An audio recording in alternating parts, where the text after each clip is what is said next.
Plataforma Visión 7 en Casa de Gobierno se está presentando el informe Papel Prensa La Verdad. Fueron Lidia Elba Papaleo de Graiber, esposa de David; Juan Graiber, padre; Eva G. de Graiber, madre; Isidoro Graiber, hermano; Lidia Broski de Graiber, esposa de Isidoro; Lidia Gesualdi de Angarola, secretaria; Silvia Fanjul, tesorera; Rafael Ianover, vicepresidente de Papel Prensa Sociedad Anónima y testaferro de David Graiber. Todas esas personas fueron declaradas víctimas de delitos de lesa humanidad que, como se sabe, son imprescriptibles. En la sentencia referida a sucesos del Pozo de Banfield, en el marco de las sentencias contra von Berneck y Echecolás de la Cámara Federal de Apelaciones de La Plata, el 15 de junio del 2010. En homenaje a la brevedad, no es posible enumerar todas las irregularidades y vicios cometidos para el traspaso de acciones del Grupo Graiber a favor de sus actuales tenedores, pero suficiente es puntualizar que, siendo el mencionado Ianover testaferro declarado de David Graiber, como lo han reconocido todos los directores que compartieron su gestión y él mismo, la transferencia debía ser aprobada por el juez interviniente en la sucesión, más aún habiendo una menor de por medio, cosa que no ocurrió. Contrariamente, urgidos por hacerse de las acciones clase A, que ejercían el control de Papel Prensa Sociedad Anónima, las empresas apropiadoras suscribieron contratos para su traspaso con Ianover y con Lidia Papaleo de Graiber, quienes en esos momentos actuaron bajo amenaza y no eran libres de proceder como lo hicieron, como quedó demostrado en las declaraciones testimoniales oportunamente brindadas.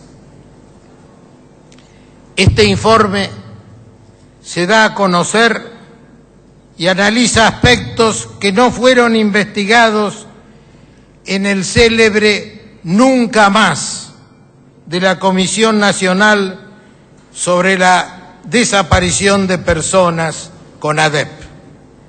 Pero, sin embargo, allí, en 1984, quedó previsto textualmente: las violaciones de derechos cometidas por los encargados de la represión no se agotaron en los ataques a la libertad e integridad física de las personas.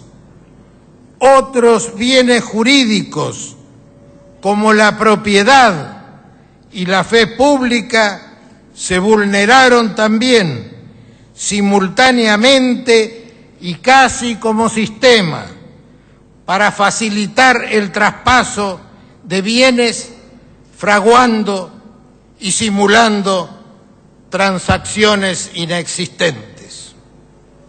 Es lo que ocurrió aquí en el caso investigado en este informe, que contiene 233 páginas y está segmentado en un agradecimiento, una presentación, una introducción, guía técnico-jurídica, un desarrollo con sus antecedentes históricos, anexos y una terminante conclusión.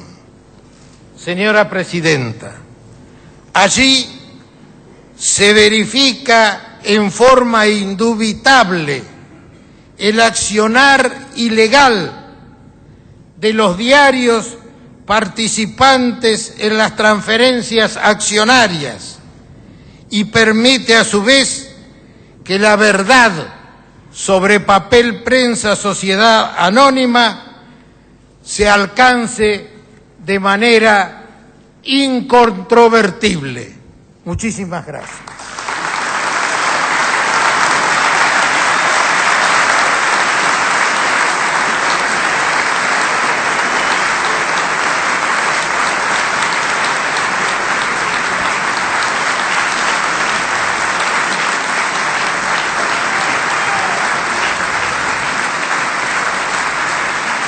Hizo uso de la palabra el señor consejero de Vigilancia titular en representación del Estado en Papel Prensa, doctor Alberto González Arzac. A continuación, escucharemos las palabras de la señora directora titular en representación del Estado en Papel Prensa, doña Beatriz Paglieri.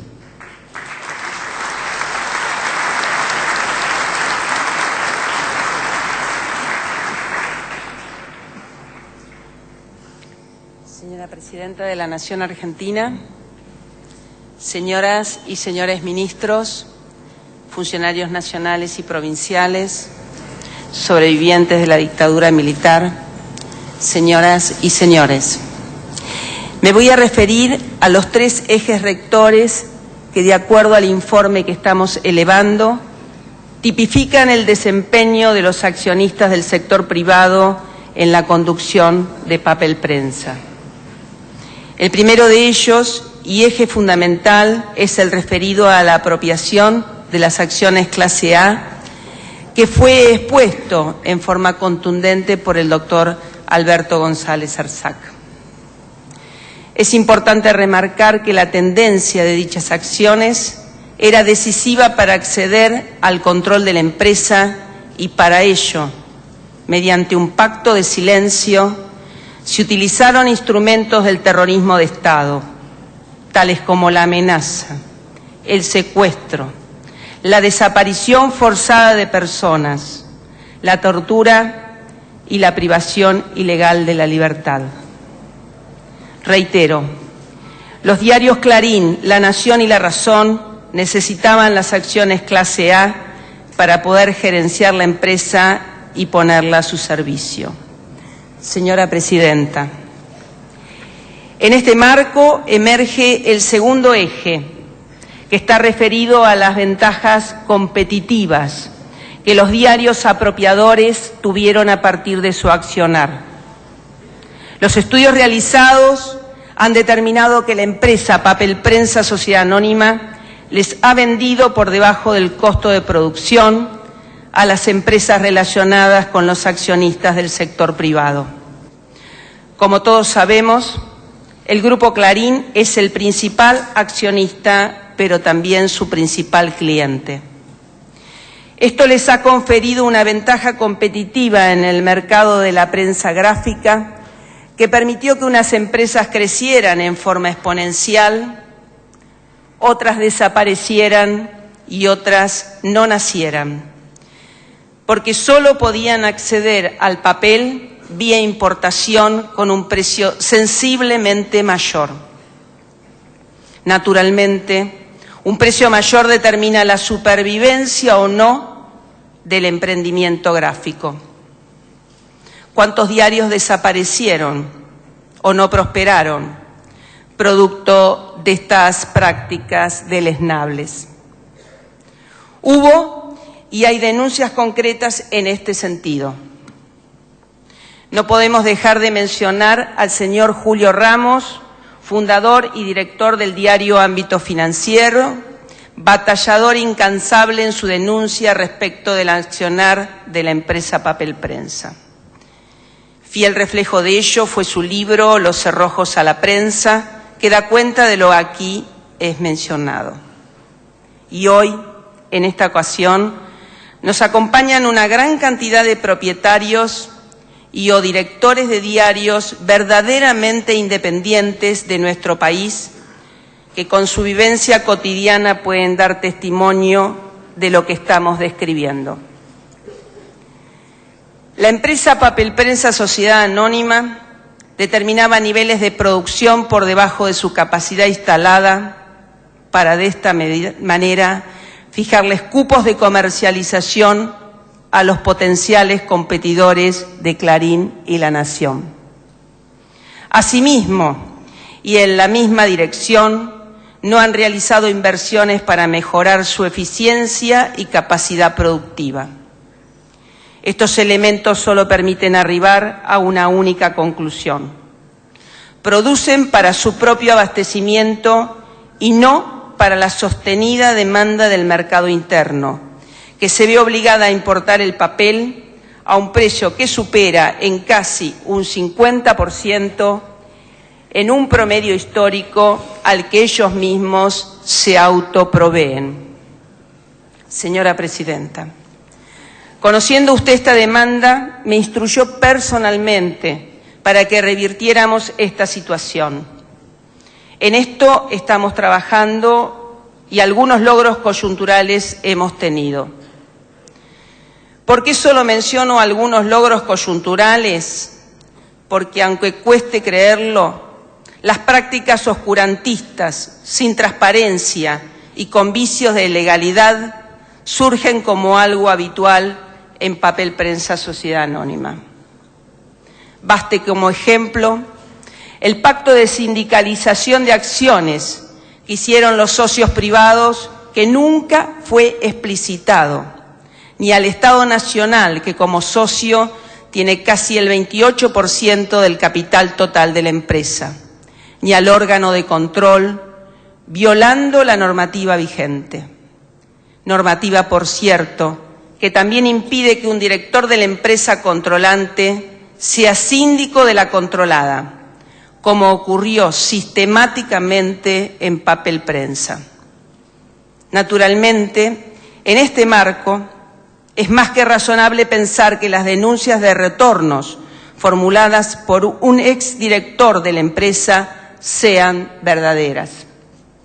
Y aquí ciertamente se entiende la conducta de los accionistas privados tratando de impedir la investigación que lleva adelante la Comisión Fiscalizadora, que es el único órgano de la sociedad donde el Estado tiene mayoría y que intenta dilucidar la veracidad de los retornos mencionados. Señora Presidenta, quiero agradecer en nombre de todos los funcionarios que participamos en la elaboración del informe Papel Prensa La Verdad, el habernos permitido desarrollar esta tarea. Nos ha llenado de orgullo el trabajo realizado y sabemos que hemos arribado a conclusiones contundentes con soporte documental sobre cada una de las expresiones allí vertidas. Señora Presidenta, en nombre de todos los que pensamos que finalmente la verdad emergió en Papel Prensa, muchas gracias.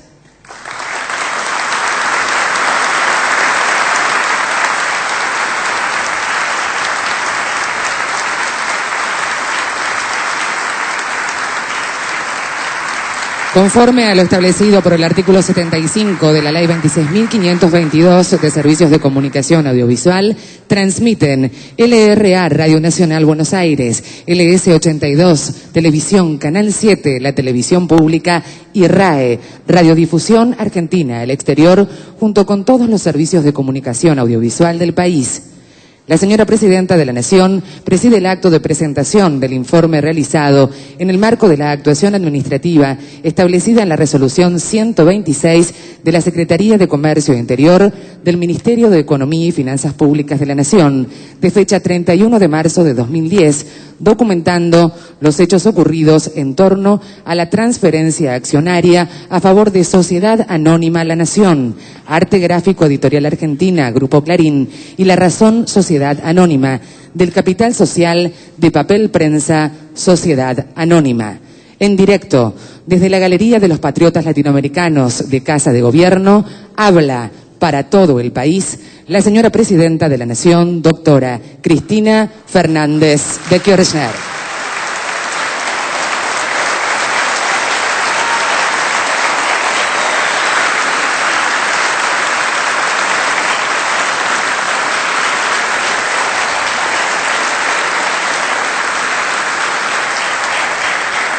Muy buenas tardes.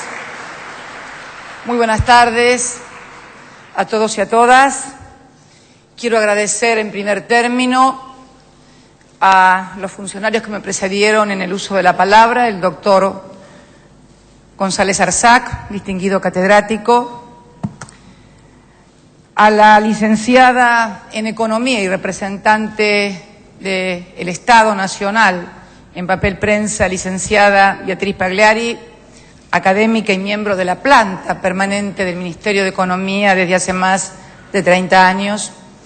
Quiero también agradecer la labor cumplida por la Sindicatura General de la Nación, en nombre del doctor Daniel Reposo, también de la Comisión Nacional de Valores, en la persona de su titular, el licenciado Vanoli, también en las autoridades del sector de industrias, del Ministerio de Industria de la Nación, de todos aquellos funcionarios judiciales que también colaboraron permitiendo abordar documentación y soporte documental de este informe que, por supuesto, será remitido a los organismos competentes para su posterior análisis.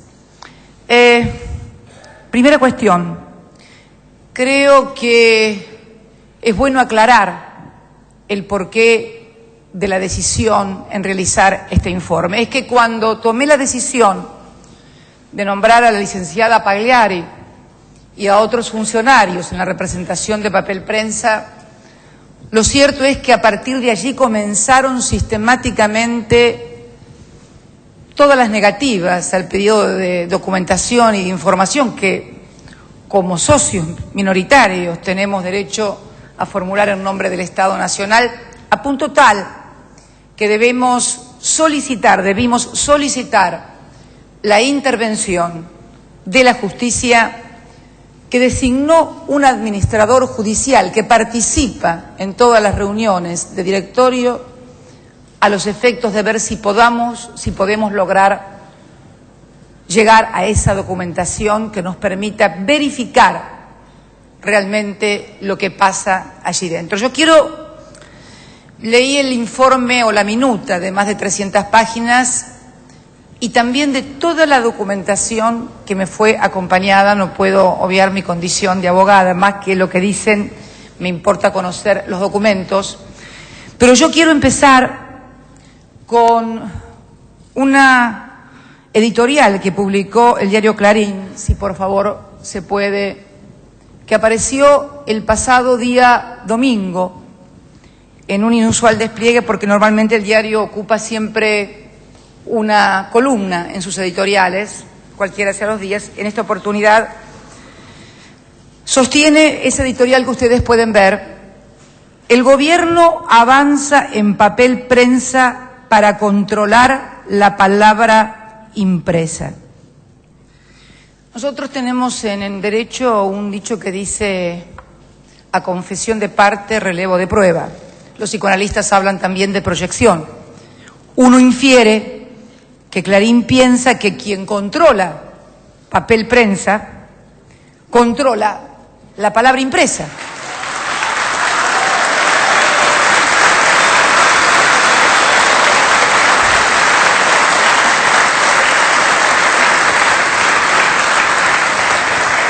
Y yo quiero en esto coincidir con Clarín.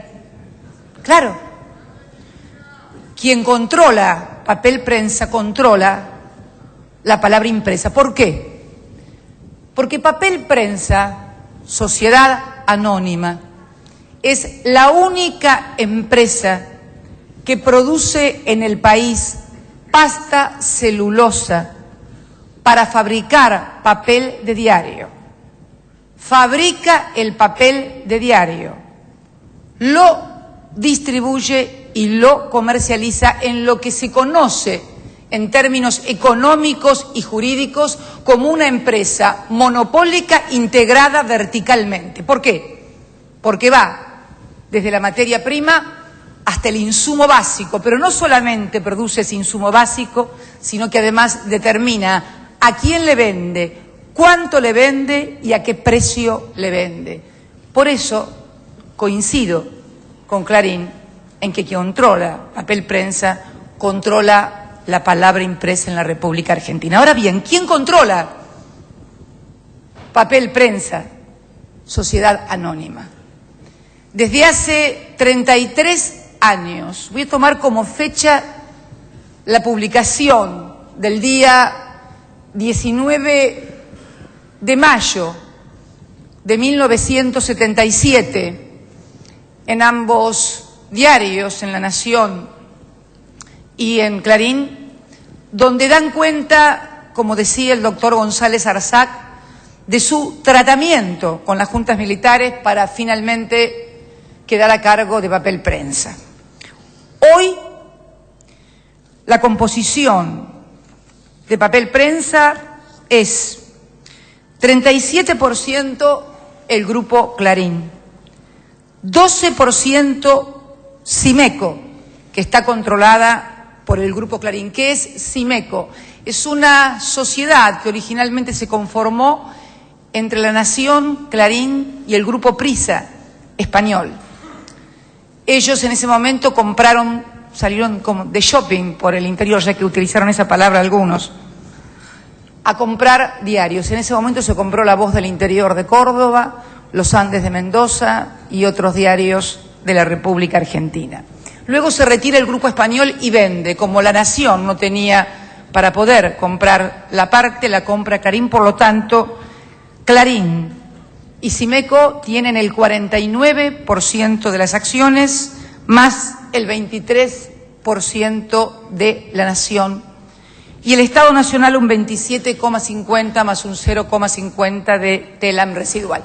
Merced a un pacto de sindicalización de acciones celebrado en el año 1977 entre los entonces diarios controlantes, Clarín, La Nación y entonces La Razón, en las personas de los señores Bartolomé Mitre, Héctor Mañeto y Patricio Peralta Ramos, se conforma el denominado comité directivo, que sería el que llevaría las posiciones uniformes al directorio y se votarían en base a los intereses de las empresas que ellos representaban y no de papel prensa. Este pacto de sindicalización recién la Comisión Nacional de Valores lo pudo conocer este año. ¿Cómo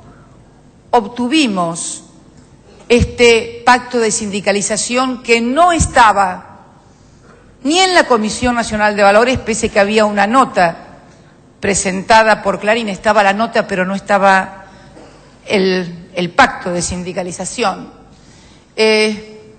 Fuimos a la Inspección General de Justicia, que es donde están anotadas todas las sociedades. Tampoco ya estaba allí. Lo encontramos en un expediente judicial, en la quiebra del diario La Razón. ¿Por qué estaba en la quiebra del diario La Razón? En el único lugar en que pudimos extraer copia. Porque, precisamente, en esa quiebra se efectiviza el pacto de sindicalización para que los dos diarios, Nación y Clarín, sustraigan a la masa de la quiebra del diario La Razón, algo que no se puede hacer porque ustedes saben que el fuero de atracción es universal y no debía haber sido hecho, pero en base a ese pacto de sindicalización, el juez de ese entonces decide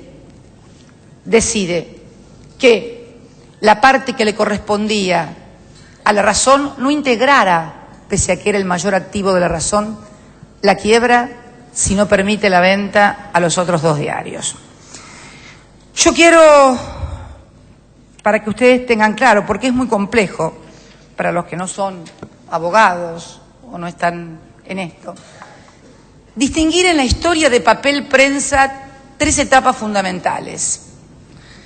en lo que yo podría denominar también coincidentemente con 3 periodos institucionales del país. El del grupo fundador, que tiene lugar durante los gobiernos de facto de los generales Onganía y Lanusse. ¿Qué pasó durante el gobierno del general Onganía? Como se importaba la totalidad del papel de diario en la República Argentina, el gobierno de facto decide constituir, mediante una ley por supuesto dictada por ellos, un fondo precisamente para la construcción de una planta de pasta de celulosa.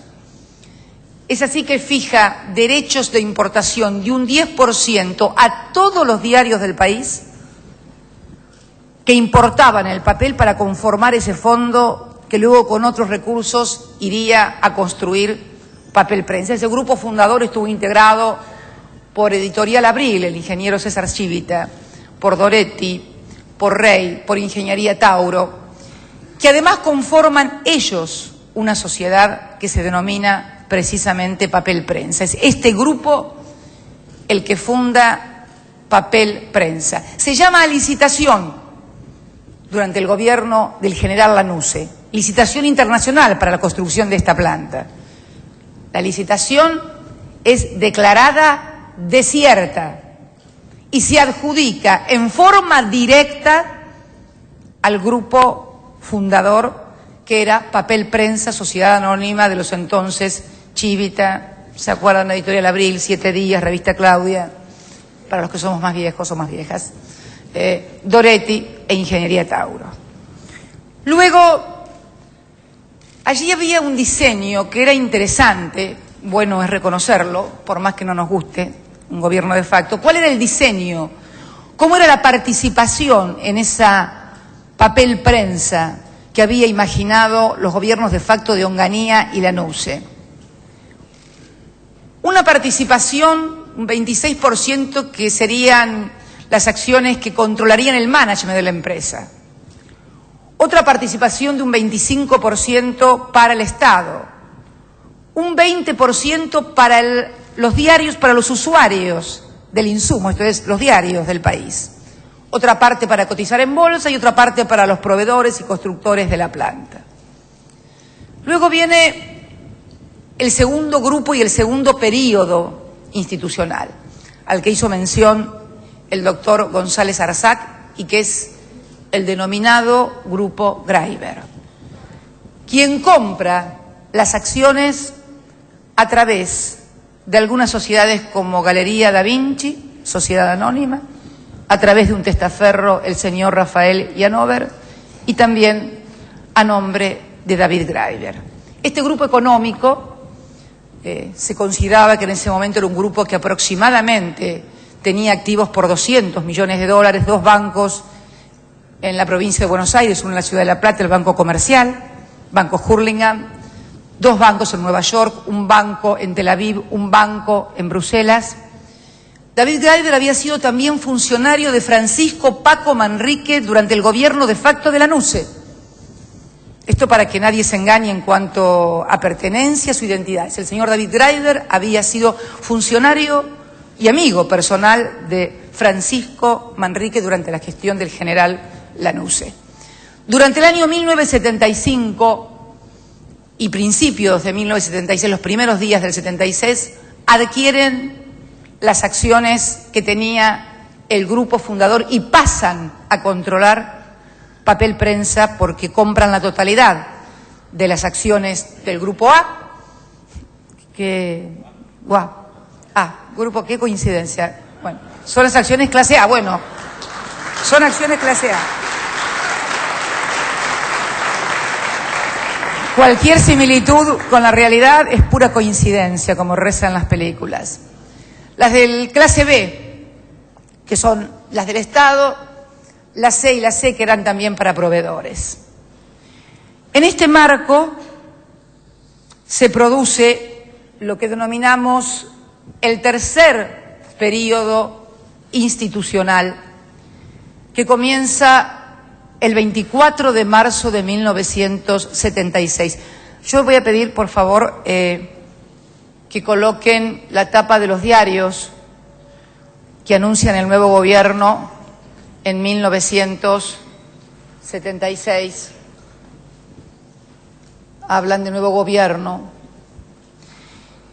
Y se constituye la Junta Militar. Esto es para que veamos, más allá de que todos los conozcamos, el clima institucional y político que se comienza a vivir en la República Argentina a partir del 24 de marzo de 1976. En el acta número 1, por la cual se constituye la Junta Militar, que asume el poder político de la República y que es publicada el 29 de marzo del 76, se constituye la Junta Militar en su artículo 1. En su artículo 2 declara caducos los mandatos del presidente de la Nación Argentina y de los gobernadores y vicegobernadores de las provincias. En el artículo 4 disuelve el Congreso Nacional, las legislaturas provinciales, la Sala de Representantes de Buenos Aires y todos los consejos municipales de provincias, remueve a los miembros de la Corte Suprema de Justicia de la Nación, al Procurador General de la Nación y a los integrantes de todos los tribunales superiores de todas las provincias de la República Argentina.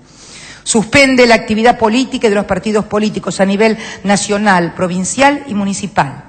Suspende las actividades gremiales de trabajadores, empresarios y profesionales. Notifica lo actuado a los embajadores, a quienes no mueve, y designaron, una vez efectivizadas las medidas, a un ciudadano que ejercerá el cargo de presidente de la Nación. En este marco de seguridades jurídicas, un tema siempre agitado vehementemente, en este marco de seguridades jurídicas, de división de poderes republicana y de respeto a la división republicana de poderes con los cuales nos vienen hablando permanentemente de todos los diarios,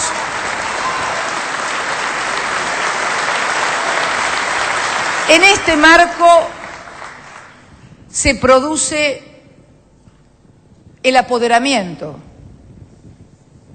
de la empresa Papel Prensa. Yo quiero, aquí anoté, porque vieron que yo hablo sin papeles, pero hoy decidí anotar cosas porque realmente hay datos escalofriantes. Cuando uno lee esto, siente que está, más que leyendo una historia, un thriller argentino. Y lo veo desde aquí a Rafael Yanover, que supo ser vicepresidente de la Bolsa de Cereales de la República Argentina, un hombre con un gran prestigio en esos momentos. Toda su vida se desarrolló en la actividad granaria y siempre reconoció que las acciones que él tenía en su poder no eran suyas, sino que él actuaba como testaferro de David Graeber. Yo quiero contarles una anécdota para reflejar la situación que se vivía en el país y que no era, como quieren hacernos creer, un problema de perseguir únicamente a gente que estaba fuera de la ley o que eran subversivos. Cuando el señor Yanover es detenido en el año 77, lo llevan al Pozo de Banfield. En el Pozo de Banfield lo tienen esposado y vendado junto a otros. Cuando llega, muy asustado, le dicen que no se puede hablar. Cuando se van los que lo habían traído, queda con una guardia que les dice que sí, que pueden hablar, había otros detenidos, pero solamente de fútbol. Y se ponen a hablar de fútbol. En un momento dado, siente que viene alguien y lo hacen callar. Él obviamente estaba vendado, no veía nada. Pero relata en el testimonio que está también en el expediente que varias personas se paran frente a él y una de ellas le pregunta, ¿este es Sajón? Y no es Sajón de los Sajones, no. Para los que no lo saben, creían que era Edgardo Sajón. Edgardo Sajón fue secretario de prensa del gobierno de facto del general Lanusse y era su hombre de confianza. En ese momento había sido detenido, estaba desaparecido y aún hoy continúa desaparecido. Yanover relata en ese testimonio imperdible que tiene este expediente que ahí se dio cuenta dónde estaba y el terror se apoderó de él porque sentía que estaba en un lugar en el que podían hacer desaparecer a la gente, porque todo Buenos Aires, lo dice así textualmente, todo Buenos Aires sabía que Edgardo Sajón había desaparecido. Aún hoy continúa desaparecido. En este clima de seguridades y certezas, comienzan a producirse los hechos con un vértigo de fechas y de hechos que realmente revelan que, como la mayoría de los argentinos, quienes suscribieron contratos lo hicieron sin libertad, únicamente contaban con libertad ambulatoria. En realidad, la mayoría de los argentinos estaba en esos momentos en libertad condicional.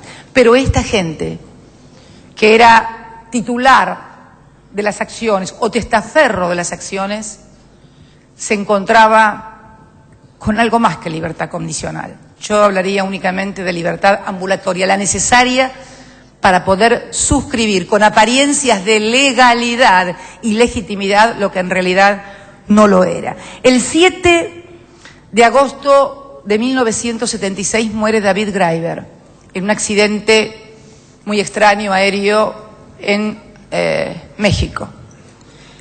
El 24 de agosto del 76, el doctor Rubinstein, que era su mano derecha, su apoderado y el que manejaba luego de él todos los negocios del grupo, inicia el juicio sucesorio sin contar aún con la partida de defunción de David Graeber. O sea, hacía apenas 15 días, tal era el apuro.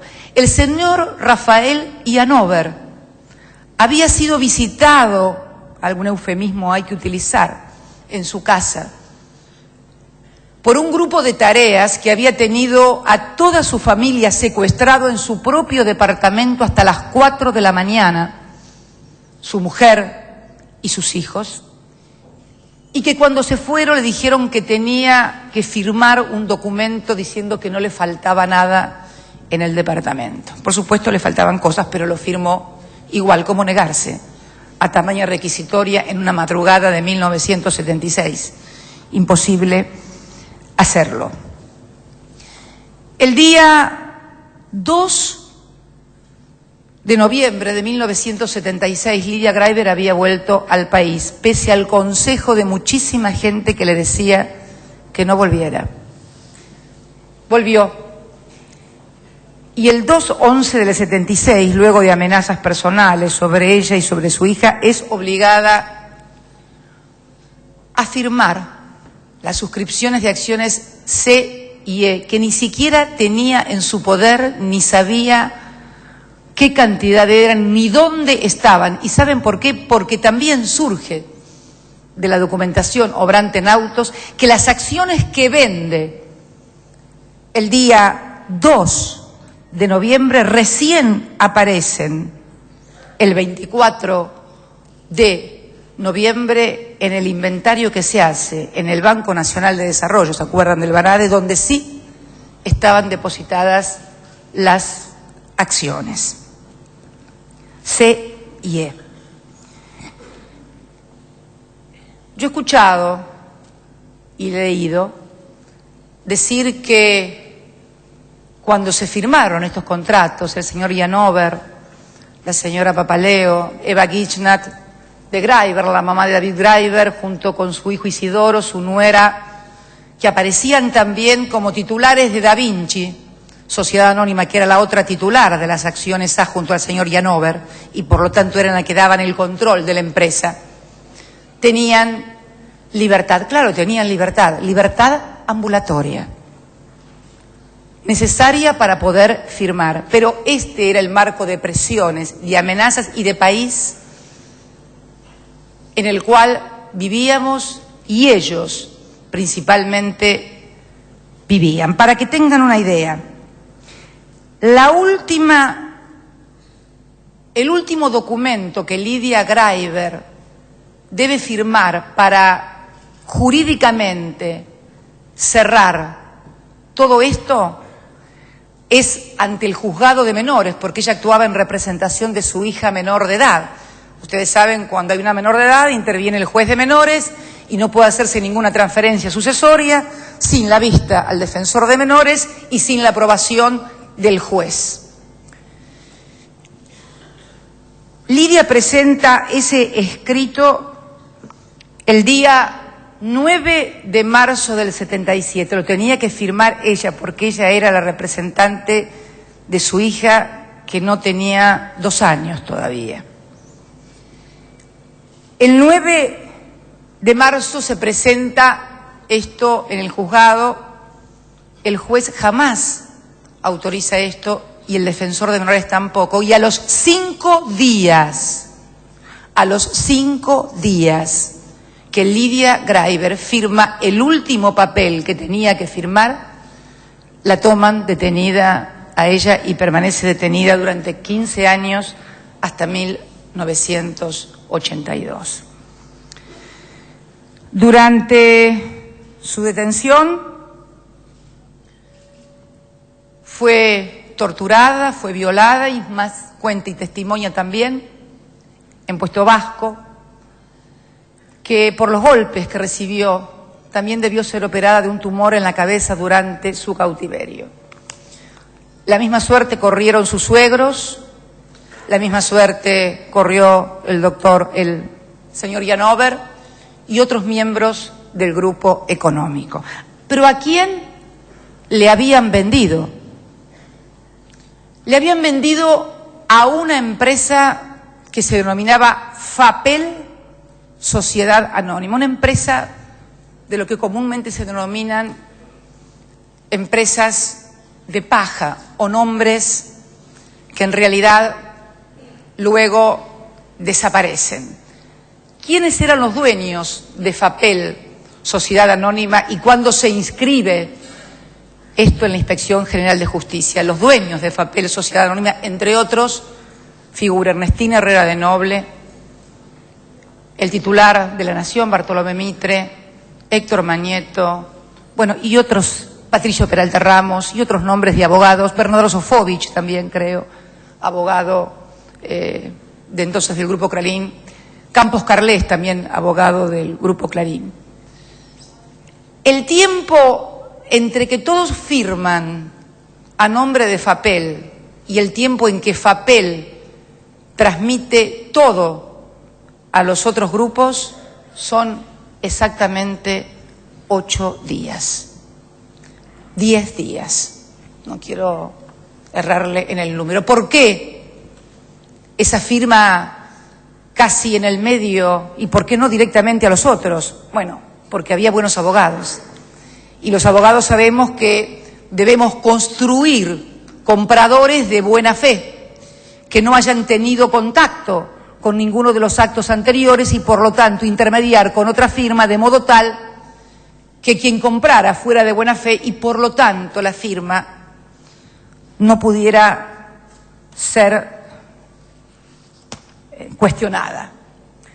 Hay algo muy importante que son, para revelar la importancia y los objetivos, que son las actas de la Junta Militar, precisamente la número 14. Antes, por supuesto, Lidia Graiber y todos los Graiber son sometidos al Consejo de Guerra Estable y Especial número 2, que supervisaba el general Gallino, que presidía el coronel Batesti, y Lidia Papaleo de Graiber, ni Rafael Janover, ni Juan Graiber, ni Isidoro pudieron contratar abogados de renombre para que los defendieran. Sus defensores eran también militares o capitanes de fragata. Los números están, para los que quieran verlos también, en el expediente. Sus bienes son interdictados. Entonces, ¿cuál es la razón? Y aquí creo que cierra el círculo de por qué debieron conservar la libertad hasta firmar todos esos papeles. Primera cuestión, porque nadie puede aparecer firmando un contrato u obligarse estando preso. Pero segundo, porque una vez que uno caía adentro de la Coranepa, le interdictaban todos los bienes. Y entonces, Papel Prensa hubiera quedado interdictado, como lo hizo con todo el patrimonio de los Greiber, y por eso había que dejar Papel Prensa afuera. Es casi, cuando uno lo mira con todas las piezas del rompecabezas, una fotografía perfecta.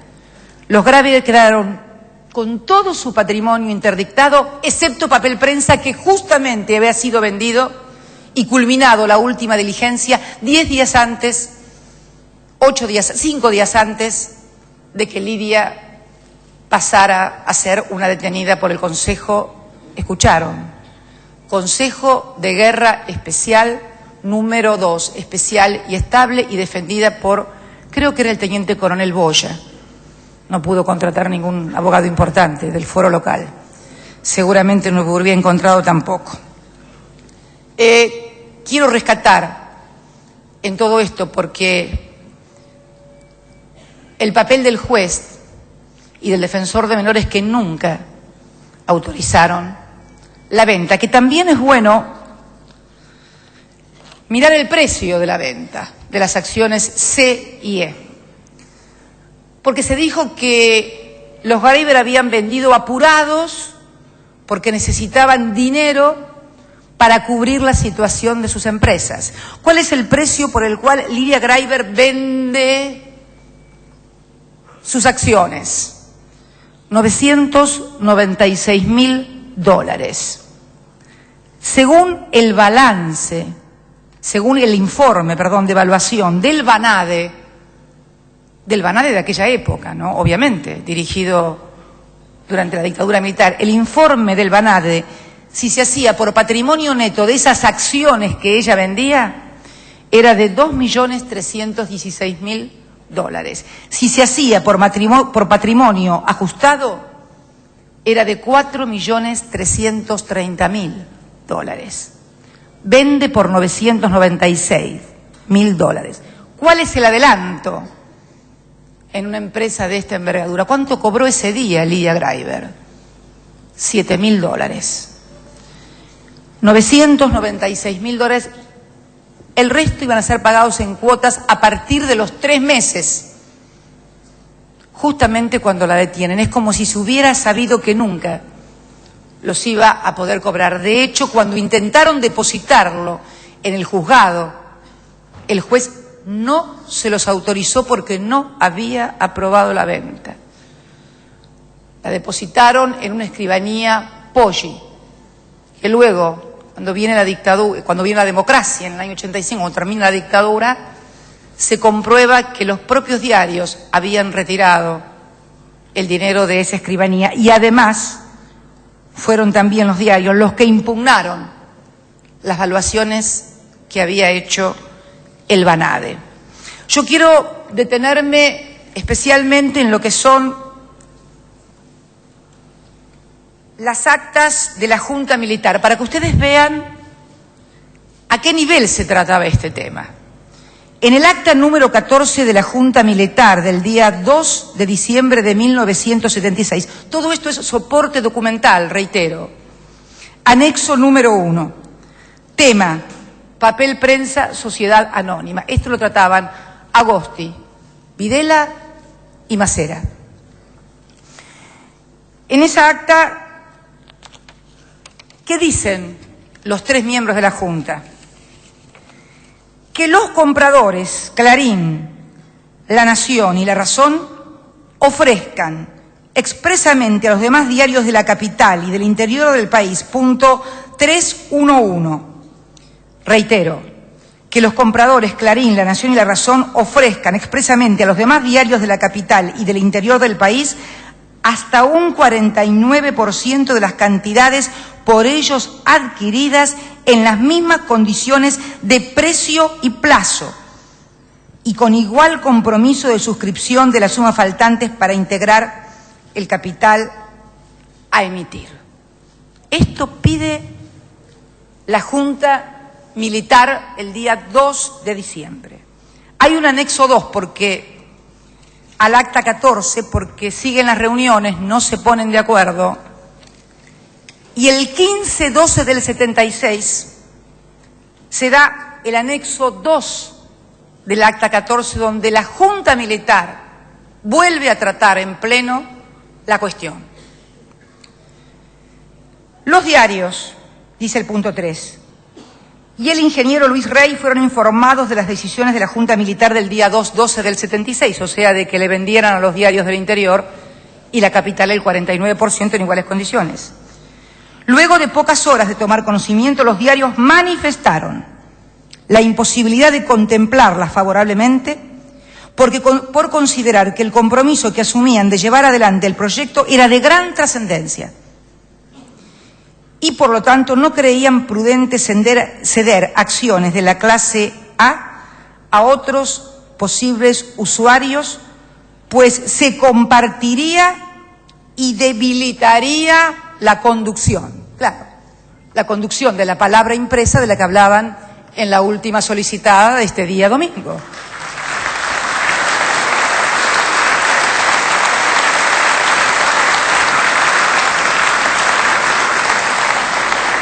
Reitero, son documentos que los hemos encontrado diseminados en el Estado. Me acuerdo cuando, ¿saben que hay una Conarepa residual? Una oficinita, esas cosas extrañas que suceden en la administración pública, llena de telarañas, donde hay un señor y una empleada nada más, y donde están todos los expedientes de la Conarepa. ¿Qué fue la Conarepa? En la Conarepa, Comisión Nacional de Responsabilidad Patrimonial, y en las actas de responsabilidad institucional, los Graiber estuvieron en el 77. Pero el 24 de marzo de 1976 no estaban los Graiber, estaban los peronistas, los que había caído el gobierno. Estaba el papá de Jorge Tayana, estaba don Jorge Zeppernich, gobernador de la provincia de Santa Cruz, estaba quien fuera presidente de la Argentina, Carlos Menem. Estaba también Lorenzo Miguel, estaba Diego Ibáñez, sindicalistas, dirigentes políticos. Esos estaban en la Comisión de Responsabilidad. Eran interdictados en todos sus bienes. Creo que estaba también usted, ¿no es cierto, Papaleo? No estaba todavía, no tenía, bueno. Había un montón de gente, yo no recuerdo en este momento los nombres, pero eran los principales dirigentes del gobierno y también algunos con mucha historia dentro del peronismo, todos con historias, encontradas por ahí, pero todos con historias. Recuerdo, me gustaría que pudiéramos ver cuando Videla se refiere en la publicación, llama conferencia de prensa el día 19 de abril, y se refirió al caso Graiber en su exposición. Ante los periodistas reunidos en el Comando en Jefe del Ejército, dijo que la Junta Militar había dispuesto a aplicar sanciones a 6 de los implicados. La investigación se agotará y será llevada hasta las últimas consecuencias. Importantes revelaciones sobre la acción subversiva. Se vinculaba al grupo Graiber con el grupo Montoneros. Lo que es interesante es ver en la bajada de la foto de Videla con todos los periodistas reunidos en el Comando en Jefe, es un lugar en el que yo he estado, una frase que dice: el hombre necesita de la libertad para realizarse. Esa frase la pronuncia el general Videla en la conferencia de prensa y se la titulan así. La verdad que a mí nunca me dedicaron a un titular de ese, y yo digo cosas lindas también, pero nunca pude lograr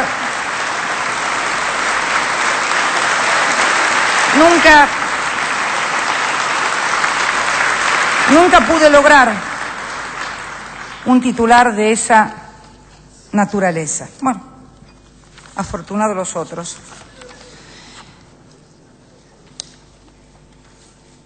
Para terminar con lo que es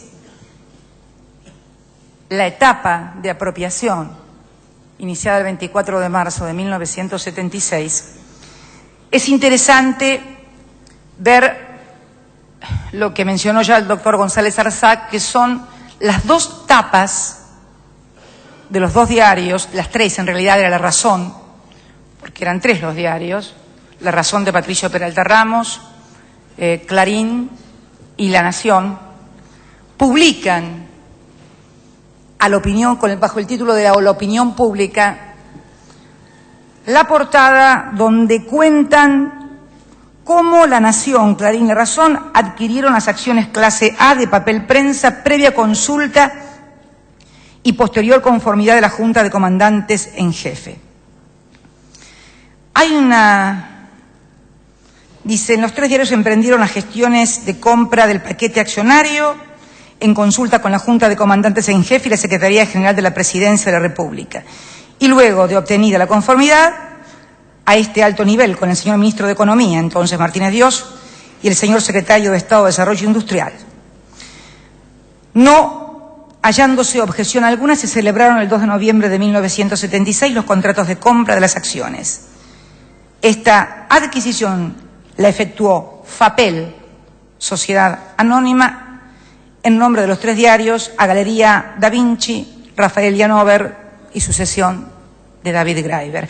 Pero hay un tema que me interesa porque en el párrafo anterior dicen: con la producción de Papel Prensa, Sociedad Anónima, y la de Papel de Tucumán, Sociedad Anónima, en vías de realización, se cubren las necesidades promedio del consumo interno, evitando ya los riesgos anteriores del control político de la prensa a través de la manipulación de los cupos y precios del papel, lo que ha venido siendo denunciado sistemáticamente por la mayoría de los diarios del interior. Es como si hubiera una suerte de proyección sobre lo que iban a hacer, una suerte de el otro yo, que realmente en algún momento siempre aflora.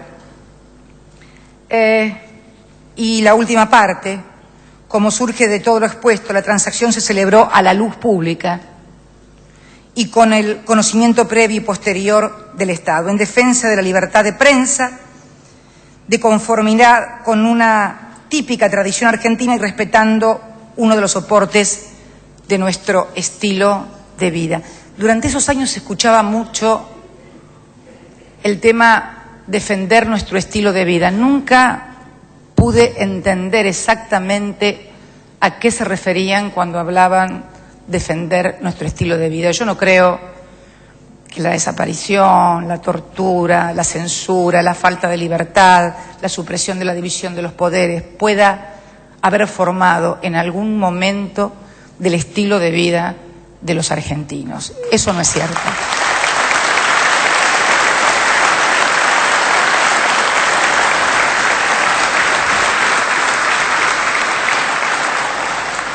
Luego empieza lo que yo considero la segunda parte, y que lo señaló muy bien la licenciada Pagliari como economista, y que es cómo empieza a funcionar a partir de ese momento Papel Prensa, Sociedad Anónima, no ya como una empresa de paja, como era Fapel, sino como una empresa hecha y derecha que produce el principal insumo de los diarios, que es, también coincidimos con Clarín, el papel. Sin papel no hay palabra impresa. Y aparece el pacto de sindicalización, celebrado el 18 del 77, 18 de agosto de 1977. Es realmente un documento imperdible, es el que encontramos en La quiebra de la razón, y establece 2 ejes fundamentales. ¿Qué iban a hacer si alguno quería vender? ¿Cómo tenían que vender? ¿Y a dónde tenían que remitir el valor? Ahí sí aparecían los verdaderos valores. Y la otra es cómo iban a votar todos, no en representación de Papel Prensa, sino en representación de sus diarios ante Papel Prensa. Y acá también es muy importante porque este convenio entre accionistas lo firma la señora Ernestina Laura Herrera de Noble, por Arte Gráfico Editorial Argentino, por La Nación Bartolomé Mitre y por La Razón el señor Ricardo Peralta Ramos. Entre otras cosas, deciden conformar un comité de dirección, para hacerlo más claro, sí, un comité directivo. El comité directivo estaría integrado por Bartolomé Mitre, por La Nación, por Patricio Peralta Ramos, por La Razón, y por Héctor Manieto, por Clarín. Este era el corazón, el verdadero sistema de decisión de Papel Prensa desde 1977 hasta hace pocos días, cuando tomó Estado Público esto que estaba oculto y decidieron que ese acuerdo de sindicalización ya no existía más. En los hechos siguen votando juntos. Pero es interesante porque uno muchas veces ve profusos editoriales acerca, veo acá varios legisladores, legisladoras, senadores, diputados de distintos partidos también, cómo tenemos que votar o cómo tienen que votar los legisladores y cómo se acusa a los legisladores cuando votan de tal o de cual forma. Yo quiero leerles lo que constituye una verdadera obra maestra de la mayoría automática. Decisiones.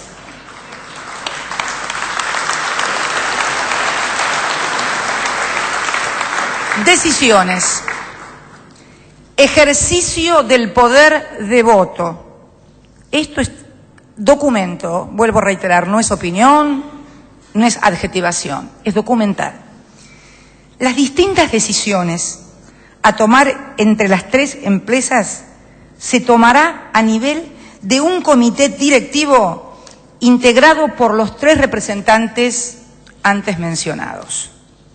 Será función del comité directivo la conducción total de Papel Prensa Sociedad Anónima y tomar las decisiones sobre todos y cada uno de los asuntos que deban tratarse a nivel de directorio de Papel Prensa Sociedad Anónima.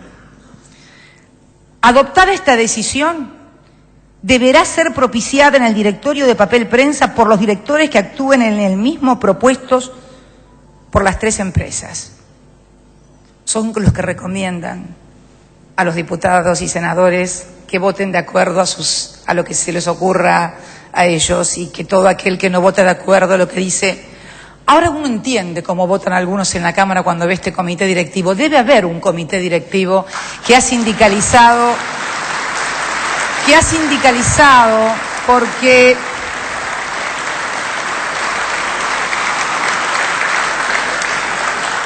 en el punto 2, cualquier semejanza con la realidad es pura casualidad. Las empresas firmantes de este convenio se comprometen y obligan a propiciar y o promover, votar y hacer votar en forma uniforme todas y cada una de las decisiones tomadas por el comité directivo organizado en este convenio, tanto en las asambleas generales de accionistas como en las reuniones del directorio de Papel Prensa Sociedad Anónima y en las reuniones del comité ejecutivo estatutario del Papel Prensa Sociedad Anónima y en general en la dirección y conducción de la empresa. Así manejaron y siguen manejando en los hechos, por eso tenemos un administrador judicial y por eso también querían dejar en minoría, en el único órgano donde el socio minoritario, que es el Estado, tiene la fiscalización, porque las minorías en todo caso deben fiscalizar, tampoco querían eso. Pero esta es en la forma en que conducen sus empresas. Yo tengo la sensación que este comité directivo no solo orienta el voto de los representantes que están en Papel Prensa, tengo la sensación de que también orienta, dirige, digita y ordena otras votaciones en verdaderas sindicalizaciones inentendibles.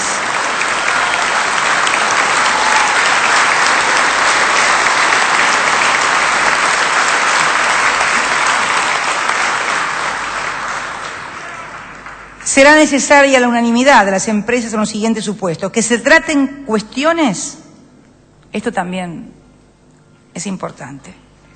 Será necesaria la unanimidad de las empresas en los siguientes supuestos. Que se traten cuestiones en que la resolución pueda afectar la política de las empresas firmantes del presente convenio. Esto es clave.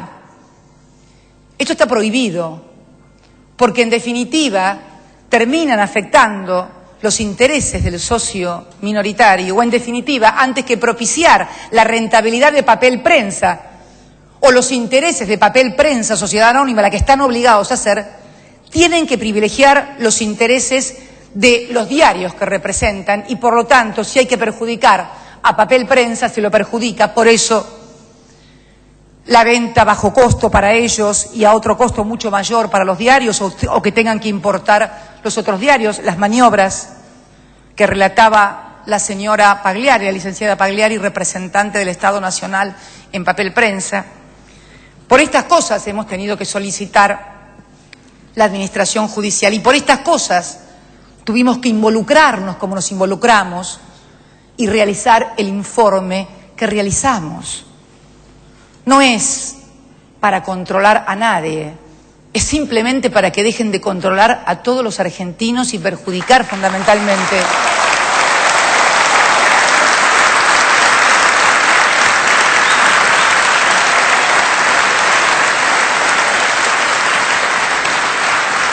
y dejen fundamentalmente que la seguridad jurídica y las reglas del libre comercio y la libre competitividad en serio puedan ser gozadas por todos los empresarios editoriales y no editoriales de la República Argentina. Esto es lo que realmente queremos. Esto se ha producido hasta el momento. Este pacto de sindicalización, como les decía, no había sido denunciado y lo encontramos, mejor dicho, había sido denunciado en 1985 por una nota en la Comisión Nacional de Valores. El problema es cuando fuimos a buscar el convenio, no encontramos el convenio, estaba la nota sola. Y cuando fuimos a la Inspección General de Justicia tampoco estaba. Yo quiero decirles que el expediente del precio de Papel Prensa desapareció 2 veces en el Ministerio de Economía durante los años 80. Por eso, cuando uno termina de leer, de ver, uno que es abogado y que además trata de no adjetivar, yo debo decirles que cuando uno termina la lectura de todo queda con un sabor amargo, pero con una certeza que yo traía de hacía mucho tiempo. Yo confirmé esa certeza que muchos me deben haber escuchado hablar cuando era legisladora. Que hay un poder en la República Argentina que es un poder que está por sobre quien ejerce la primera magistratura, en este caso la presidenta, también por sobre el poder legislativo, y mal que me pese también por sobre el Poder Judicial, más allá de todos los esfuerzos que hemos hecho en construir independencia. Yo siento que hay un poder que, como todo verdadero poder, y remedando un poco a Saint-Exupéry, es invisible a los ojos, pero que aflora en algún momento de la historia. Y yo creo que hace décadas que los argentinos y los poderes del Estado tienen una subordinación hacia determinados intereses, opresiones o ejercicios. Esto lo vi en todo el desarrollo de este expediente, en todos los análisis que hice, en ese decir que nadie podía aguantar 3 o 4 tapas de tal o cual diario. Yo ya debo llevar un récord, pero no es importante eso. No es importante. Yo lo que quiero es interpelar a la sociedad argentina y fundamentalmente, más que a la sociedad, a los poderes del Estado Nacional, porque en Papel Prensa el 27, casi el 28% no es del gobierno, es del Estado Nacional, es de todos los argentinos. Por eso los que piensan o escriben que queremos apoderarnos de Papel Prensa, yo lamento desilusionarlos y no ser funcional a sus intereses. Estos expedientes, el señor Procurador del Tesoro como jefe de los abogados del Estado y el señor Secretario de Derechos Humanos harán las presentaciones judiciales en los estrados judiciales que corresponda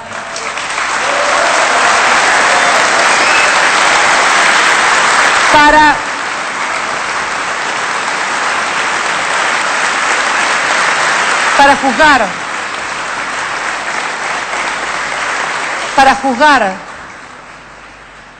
porque yo creo en la división de poderes, tengo la certeza absoluta de cómo sucedieron las cosas, pero solamente los jueces de la Nación y de la República pueden condenar.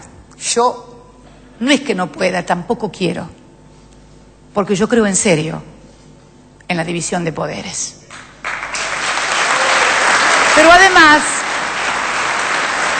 Pero además, quiero también, porque tengo la obligación como titular del Poder Ejecutivo, de dar un encauce a esta situación que lleva 33 años de manejo absolutamente oscurantista, con prácticas desleales comerciales, con prácticas desleales e infieles hacia su socio minoritario, hacia los propios accionistas. Hay un 1, y pico % aproximadamente de acciones de Papel Prensa, sociedad anónima en el mercado, titulares de esas acciones. Y voy a enviar al otro poder del Estado, en el cual somos minoría en ambas cámaras, enviar un proyecto de ley que será enviado en el curso de esta semana y cuyos ejes fundamentales serán, en primer término, declarar de interés público la producción de pasta, celulosa y papel de diario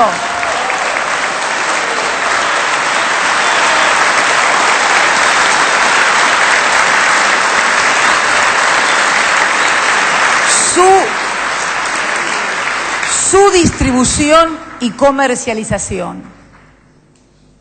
Ese proyecto de ley también encomendará al Poder Ejecutivo a realizar un marco regulatorio de este insumo básico y producido monopólicamente por una sola empresa, con premisas fundamentales como de tratamiento igualitario para todos los diarios de la República Argentina en precio,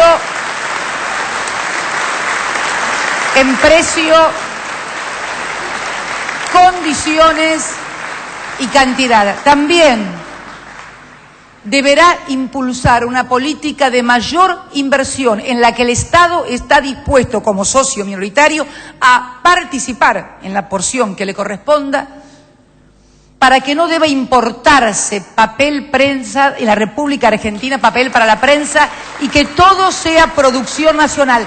¿Qué fue? Debo reconocerlo.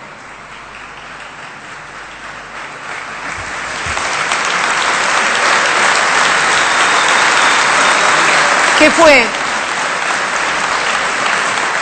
Debo reconocerlo, mal que me pese, fue un viejo proyecto desarrollista, de aquí miro a algunos desarrollistas, que fue impulsado por un gobierno de facto, como fue el del general Onganía, y fue todavía más perfeccionado por el del general Lanusse, que exigía compra nacional, inclusive para todas las máquinas, salvo aquellas que espero que mañana nadie titule Cristina defendió a Onganía y Lanusse.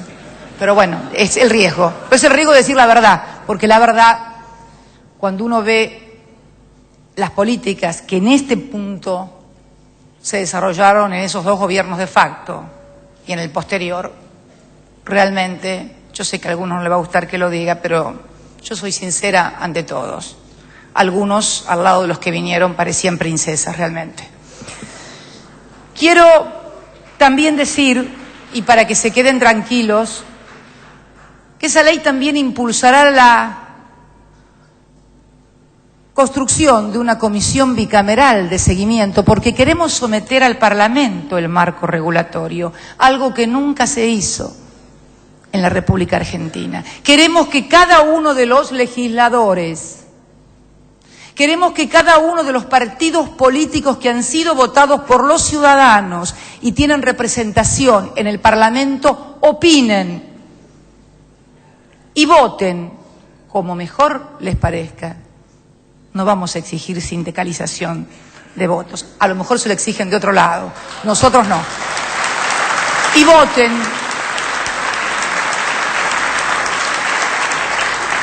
Ese marco regulatorio. Pero además queremos que miembros de esa comisión fiscalizadora de seguimiento bicameral participe también como observadora en las reuniones de directorio, de Papel Prensa, para que realmente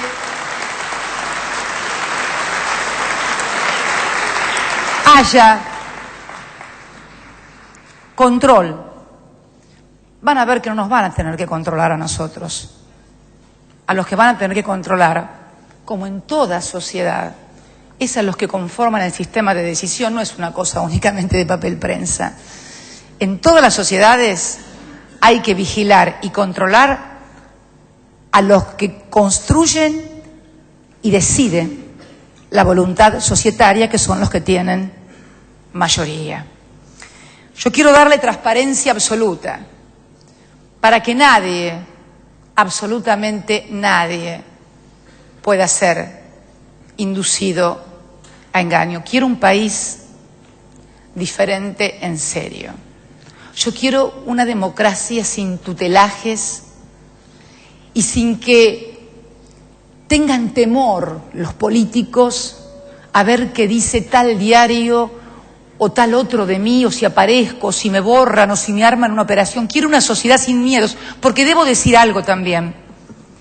No solamente los políticos sienten miedo. Yo he hablado con muchísimos empresarios.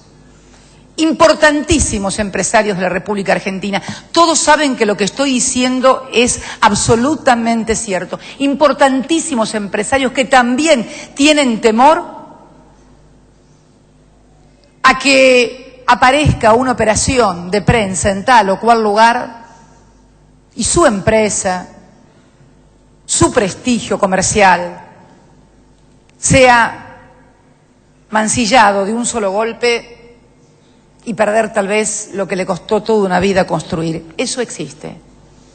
No es solamente atributo de los políticos. Y es mentira que todos los que tienen poder económico son los únicos y los que más tienen poder en la República Argentina. En un mundo donde importantísimos cientistas políticos, ni siquiera argentinos, hablan de la importancia que han adquirido en el posmodernismo y en el siglo XXI, los medios de comunicación saben de lo que estoy hablando. Yo quiero en serio políticos que cuando hablen o voten, lo hagan con la convicción de que es eso lo que piensan y los intereses, que no tienen por qué coincidir con los del gobierno.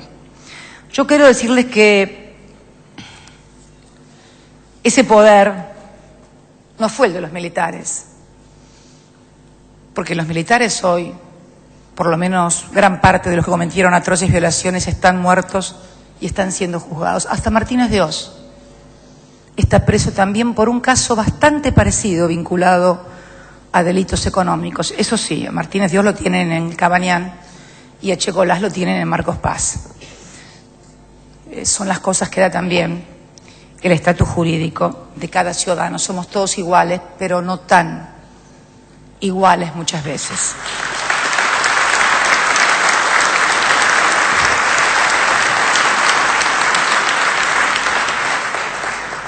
Por eso, con la justicia actuando,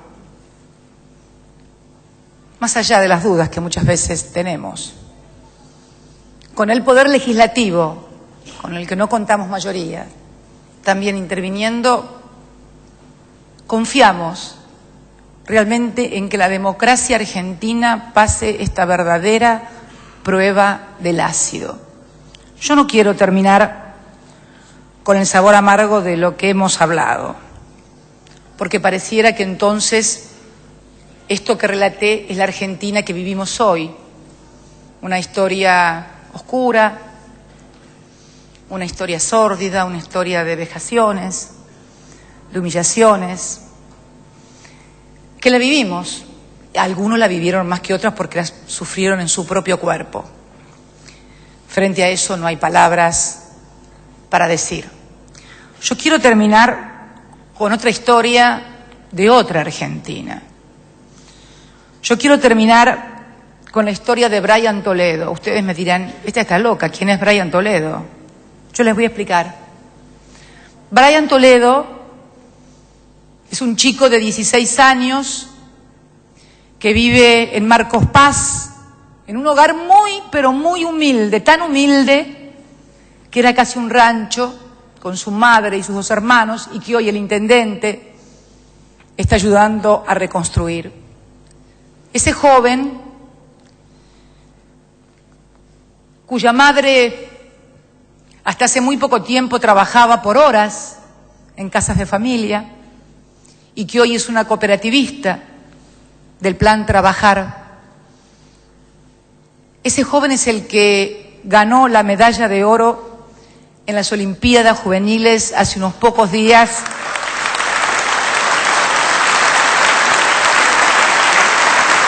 En la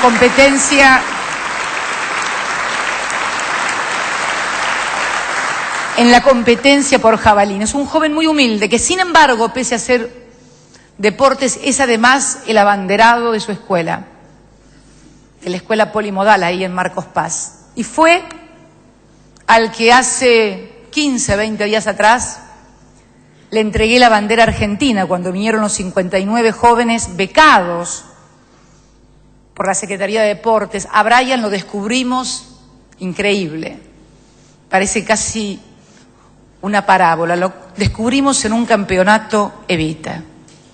Allí surgió, ahí la Secretaría lo identificó y ahí la Secretaría lo becó. Hoy tiene una beca de 2.500 pesos por mes, que no es mucho, pero que le permite dedicarse por entero y haber obtenido una medalla de oro en atletismo luego de 62 años que Argentina no obtuviera ninguna medalla.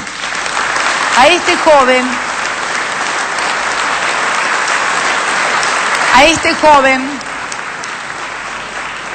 ejemplo de la Argentina que queremos, cuando le entregué la bandera, porque además de abanderado del colegio, fue el abanderado de la delegación argentina a los Juegos Juveniles Olímpicos de Singapur. Lo recuerdo muy bien, no sé si estará grabado por Canal 7, porque estaba Canal 7 presente. Le dije, Brian, me había sacado fotos con su madre y sus 2 hermanitos, Brian, cuando tires la jabalina, imagínate que con la jabalina va la bandera argentina y clavala lo más lejos posible. Parece ser que no creo que se haya recordado de mí. ¿Saben de qué creo que se acordó? Se debe haber acordado de su casa, de su madre, de sus hermanos, de las cosas que seguramente habrá tenido que vivir y de que hoy, porque alguien se acordó de él, no un gobierno, sino el Estado, el único que puede acordarse de estos jóvenes y darle las oportunidades que nunca tuvieron cuando tienen valores. Yo creo que pensó en todas esas cosas. Por eso quiero terminar con la historia de Brian Toledo. Hay millones de Brian Toledos en la República Argentina. Todos los dirigentes políticos, cualquiera sea su partido, tienen la obligación moral de contribuir con todas sus acciones a que estas cosas sigan siendo posibles en la Argentina. Y cuando piensen en qué decisión tomar, si ya tienen su vida resuelta, como la mayoría de hecho la tienen, que piensen en qué país le quieren dejar a sus hijos, a sus nietos, que sea mucho mejor que el que nos tocó vivir hasta ahora a nosotros. Muchas gracias por la atención y disculpen si he sido muy extensa. Concluidas las palabras de la señora Presidenta de la Nación, doctora Cristina Fernández de Kirchner, damos por finalizado el presente acto. Transmitieron hasta aquí, conforme a lo establecido por el artículo 75 de la Ley 26.522 de Servicios de Comunicación Audiovisual, LRA Radio Nacional Buenos Aires, LS82 Televisión Canal 7, la televisión pública, y RAE Radiodifusión Argentina al exterior, junto con todos los servicios de comunicación audiovisual del país, en directo desde la Galería de los Patriotas Latinoamericanos de Casa de Gobierno. A partir de este momento, los servicios integrantes continúan con la difusión de sus respectivos programas.